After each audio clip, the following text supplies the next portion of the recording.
Bayangkan bangun di suatu pagi, tapi langit tetap gelap, matahari tidak bersinar, hari-hari terasa seperti malam, suhu turun drastis, panen gagal, orang-orang kelaparan, dan dunia seolah dihantui oleh bayangan kiamat.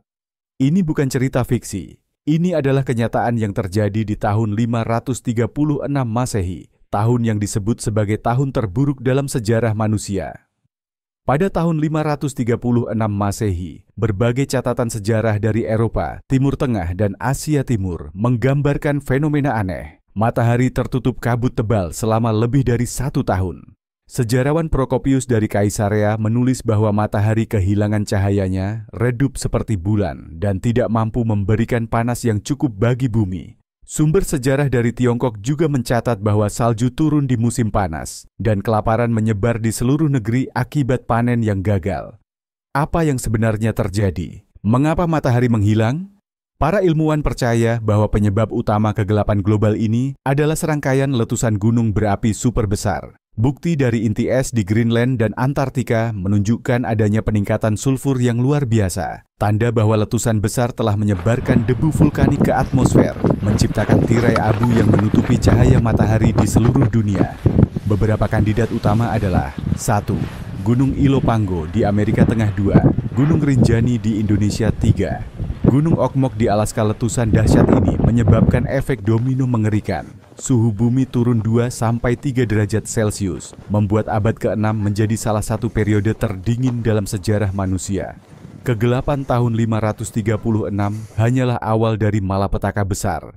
Dampak yang ditimbulkan meliputi kelaparan massal, panen gagal di seluruh dunia, menyebabkan kematian jutaan orang akibat kelaparan. Munculnya wabah Justinian. Melemahnya tubuh manusia akibat kelaparan memperparah penyebaran wabah pes yang menewaskan hingga 50 juta jiwa. Runtuhnya kerajaan-kerajaan besar. Di Eropa, Kekaisaran Romawi Timur, Bizantium, mengalami kemunduran besar. Di Asia, dinasti Sui di Tiongkok menghadapi kekacauan besar. Banyak sejarawan percaya bahwa kejadian ini menjadi pemicu awal dari apa yang disebut sebagai zaman kegelapan di Eropa. Setelah bertahun-tahun, debu vulkanik akhirnya mengendap dan sinar matahari kembali menerangi bumi. Namun dampak bencana ini tetap membekas dalam sejarah manusia. Apa yang bisa kita pelajari dari peristiwa ini? Di era modern, kita masih menghadapi ancaman serupa. Dari perubahan iklim hingga kemungkinan letusan gunung berapi super. Sejarah memberi kita peringatan bahwa bencana global dapat terjadi kapan saja dan kesiapan manusia adalah kunci untuk bertahan.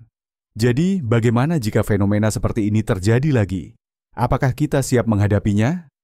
Sejarah selalu memiliki cara unik untuk mengingatkan kita tentang ketahanan dan ketidakpastian hidup. Jika Anda tertarik dengan kisah-kisah sejarah yang mengejutkan seperti ini, jangan lupa like dan subscribe agar tidak ketinggalan video berikutnya.